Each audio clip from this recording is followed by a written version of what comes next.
Good morning, student. Jai Swaminarayan. Subject AIM Automobile Industrial Management. In previous lecture, we are discussing about the teaching scheme and which topic studies in this subject by chapter wise. Now discussing about the Unit 1. આજે આપણે આ લેક્ચરથી આ સબ્જેક્ટમાં unit 1 start કરીશું. Name of the chapter is Elements of Form of Business Management. ગુજરાતીમાં કહેતા વ્યવસાય વ્યવસ્થાના સ્વરૂપોના મૂળ તત્વો. ધેટ્સ મીન્સ કે બિઝનેસના ટાઈપ્સ કેવા હોય છે, નેચર કેવા હોય છે, advantages of various types of business natures and how to start up the new business, and what is the self employment. સ્વરોજગારી કોને કહેવાય, ઉદ્યોગ સાહસિકતા કોને કહેવામાં આવે છે, સેલ્ફ એમ્પ્લોયમેન્ટ કઈ રીતના બની શકાય, what is the advantages and disadvantages of self employment and entrepreneurship. આ ટોપિક આપણે કવર કરવાના છે આ ચેપ્ટરની અંદર. તો ફર્સ્ટ ઓફલી 2 માર્ક્સનો ક્વેશ્ચન્સ અહીંયાથી નીકળે છે કે સબ્જેક્ટનો સબ્જેક્ટ કોડ વિન્ટર 2008ની અંદર પૂછાયેલો છે. આ ક્વેશ્ચન્સ એઆઈએમની અંદર કે એઆઈએમ સબ્જેક્ટ કોડ કયો છે, તો નોટ ડાઉન કરી લેજો સ્ટુડન્ટ. સબ્જેક્ટ કોડ છે આનો 33400204 3340204. Okay, this is the important questions for GTU exam of 2 marks. now હવે ચેપ્ટરની અંદર જોઈએ તો ચેપ્ટરની અંદર સૌથી પહેલાં સમજીએ કે what is the business management. A business organized is an individual or group of people that collaborate to achieve certain commercial goals. that means કે બિઝનેસ ઓર્ગેનાઇઝેશન શું છે કે એક ગ્રુપ અથવા તો એક ઇન્ડિવિજ્યુઅલી બિઝનેસ જેને કરી શકાય અથવા તો ગ્રુપ ઓફ પીપલ, એક માણસોનું ગ્રુપ બનાવીને તમે જે ધંધો કરો અથવા તો તમે જે પ્રોફિટ મેળવવા માટે જે પણ વર્ક કરો છો ભેગા મળીને, તેને આપણે એક બિઝનેસ કહી શકીએ. બીજું કે તમારો કોઈ કોમર્શિયલ ગોલ કે ઇકોનોમિક ગોલ એચીવ કરવા માટે જે પણ પ્રોસેસ કરવામાં આવે છે ગ્રુપ ઓફ પીપલ કે કોઈ ઇન્ડિવિજ્યુઅલી ગ્રુપ અથવા ઇન્ડિવિજ્યુઅલી પીપલ, તો this is the business organization. Some business organization are formed to earn income of owner. અમુક બિઝનેસ ઓર્ગેનાઇઝેશનો પોતાની કમાણી માટે, પોતાનો જે ઓનર હોય છે એની કમાણી માટે બિઝનેસ કરતો હોય છે. Other business organization called non profit or formed of public purpose. ઘણા બધા બિઝનેસ નોન પ્રોફિટેબલ હોય છે કે જેની અંદર એનું ઇન્ટેન્સ કોઈ કમાવા માટે કે કોઈ ઓનરને કોઈ કમાવા માટે કે કોઈ પીપલને ઇન્ડિવિજ્યુઅલી પીપલની પ્રોફિટ માટે નથી હોતો, કે જેને નોન પ્રોફિટ બિઝનેસ કહી શકાય. બટ સોશિયલ વર્ક માટે, સામાજિક પ્રવૃત્તિ માટે અથવા તો કોઈ પબ્લિકના પર્પઝ માટે, સ્પેશિયલી પબ્લિક પર્પઝ માટે આ બિઝનેસ કરવામાં આવતો હોય છે, જેને નોન પ્રોફિટ બિઝનેસ આપણે કહીશું. ક્લિયર? તો બિઝનેસની માલિકીનું જે સ્વરૂપ અને કન્સ્ટ્રક્શન એનું જોવા જઈએ તો બિઝનેસની ઓનરશિપ કેવી હોય, નેચર બિઝનેસના કયા કયા હોઈ શકે, એના ફાયદા શું હોય અલગ અલગ નેચરના, એના ગેરફાયદા શું હોઈ શકે, તે આપણે આગળ જોઈએ. તો ફર્સ્ટ ઓફલી 3 માર્ક્સનો ક્વેશ્ચન્સ નીકળે છે અહીંયાથી, નોટ ડાઉન કરી લેજો. Types of business organization, also called the various business organization or nature of business organization. Business ઓર્ગેનાઇઝેશનના પ્રકાર લખી કોઈ પણ એક સમજાવો, આવો એક ક્વેશ્ચન્સ આવતો હોય છે. તો ફર્સ્ટ ઓફલી આપણે નોટ કરીશું nature of business organization, various types. First one is single ownership, also known as private undertaking. ગુજરાતીમાં કહીએ તો વ્યક્તિગત માલિકી. બીજી જોઈએ પાર્ટનરશિપ, ભાગીદારી પેઢી, જેને આપણે ગુજરાતીમાં કહીએ તો, એટલે કે કોઈ પાર્ટનરશિપની અંદર કોઈ બિઝનેસ કર્યો હોય. Third one is joint stock company. Fourth one is cooperative organization. And fifth one is state and central government honored. There is a mainly 5 types of business nature.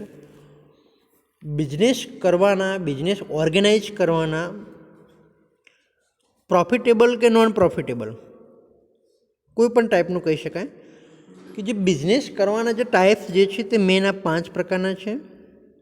પહેલી આપણે વાત કરી વ્યક્તિગત માલિકી એટલે કે સિંગલ ઓનરશિપ અથવા તો પ્રાઇવેટ અંડરટેકિંગ. બીજું કહી શકાય કે પાર્ટનરશિપ, ભાગીદારી. ત્રીજી છે જોઈન્ટ સ્ટોક કંપની.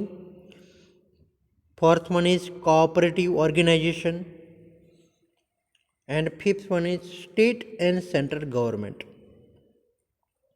3 માસનું જ્યારે ક્વેશ્ચન્સ આવે ત્યારે તમારે આવી રીતના એનું લિસ્ટ આઉટ કરીને હવે ડિટેલ્સમાં આપણે વન બાય વન જોઈએ છીએ કે સિંગલ ઓનરશિપ કોને કહેવાશે, પાર્ટનરશિપ કોને કહેવાય, જોઈન્ટ સ્ટોક કંપની ઓર્ગેનાઇઝેશન કઈ રીતના થઈ શકે, કોઓપરેટિવ ઓર્ગેનાઇઝેશન બિઝનેસ કઈ રીતના થઈ શકે, state and central government business organization કઈ રીતના ચાલતું હોય છે, એના ફાયદા, એના ગેરફાયદા, મેરિટ, ડિમેરિટ દરેક બિઝનેસના આપણે ડિટેલ્સની અંદર જોઈશું.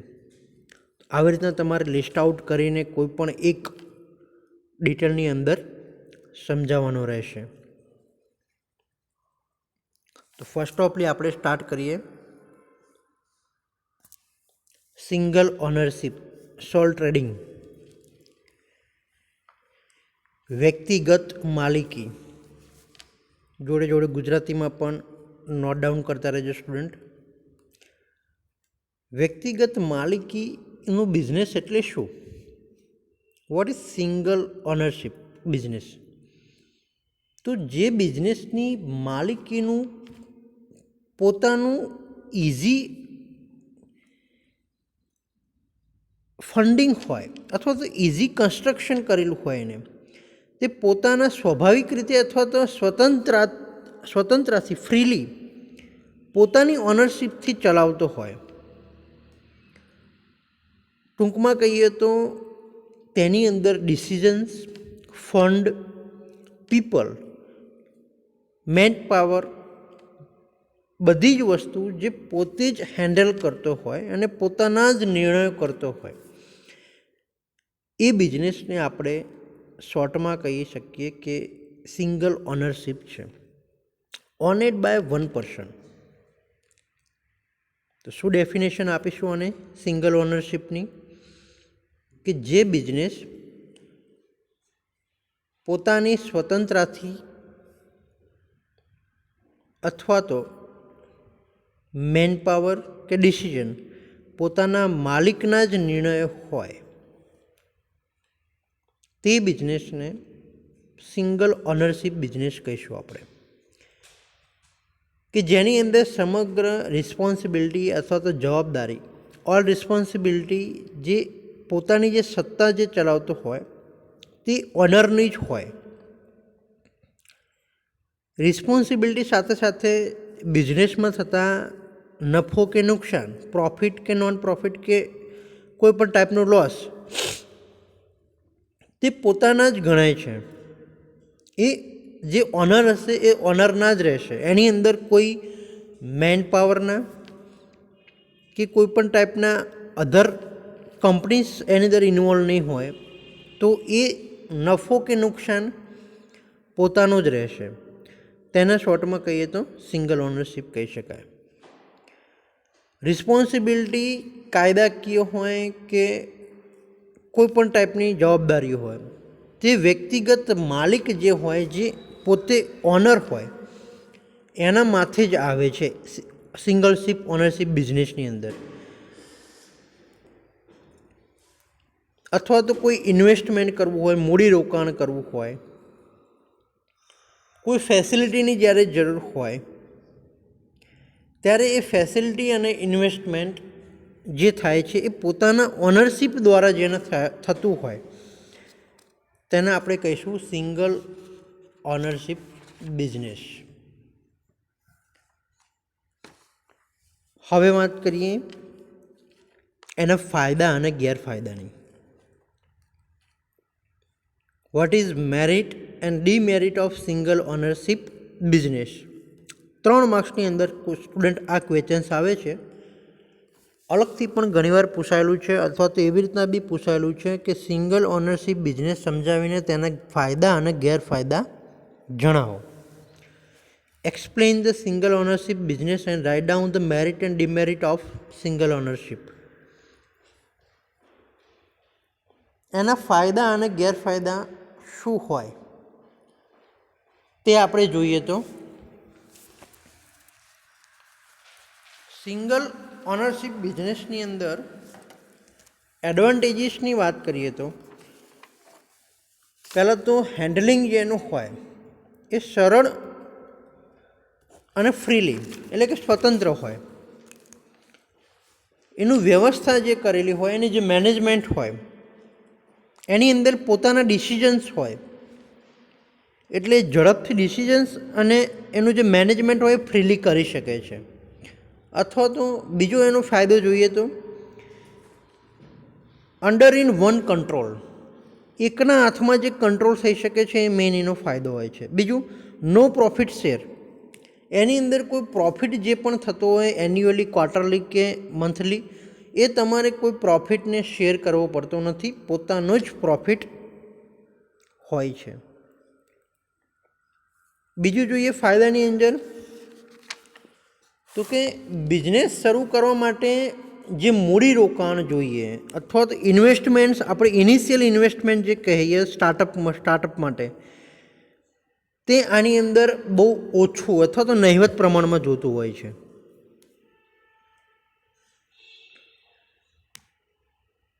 બીજી જેમ આગળ વાત કરીએ એમ કે એના ફાયદાની અંદર બીજો એક ફાયદો છે કે માલિક જે હોય છે તે પોતે નિર્ણય લેવા માટે સ્વતંત્ર હોય છે. એની ઉપર કોઈ કાયદાકીય કે કોઈ સિસ્ટમ જેવી કોઈ વસ્તુ હોતી નથી. એટલે ફ્રીલી પોતાના ડિસિઝન્સ પોતાના બિઝનેસ માટે લઈ શકે છે. આ પ્રકારના બિઝનેસની અંદર simple and easy management man પાવરનું પણ કરી શકાતું હોય છે. એટલે કે કોઈ આઈએસઓ દ્વારા કે કોઈ પણ સિસ્ટમની કોઈ એસોસિએશન દ્વારા, બિઝનેસ એસોસિએશન દ્વારા જે પણ રૂલ્સ રેગ્યુલેશન જે બનાવેલા હોય છે એ રૂલ્સ રેગ્યુલેશન આ સિંગલશિપ ઓનરશિપની અંદર ફોલો કરવામાં આવતા નથી અથવા ફોલો કરવાની જરૂર નથી રહેતી. એટલા માટે કોઈ ઇઝીલી ડિસિઝન અથવા તો રૂલ્સ રેગ્યુલેશન ફોલો કરવું હોય તો એ એની અંદર થઈ શકે છે. માલિકનો જે ફાળો જે હોય છે ઇન્વેસ્ટમેન્ટ એ પૂરેપૂરો તેનો નફો મળતો હોય છે. Easy to change business structure, બિઝનેસનું સ્ટ્રક્ચર તે ઇઝીલી ચેન્જ કરી શકે છે. એને કોઈની સલાહ કે કોઈ એડવાઇસ લેવાની જરૂર પડતી નથી. તો આ મેરિટ એટલે કે એડવાન્ટેજીસની વાત થઈ સિંગલ ઓનરશિપ.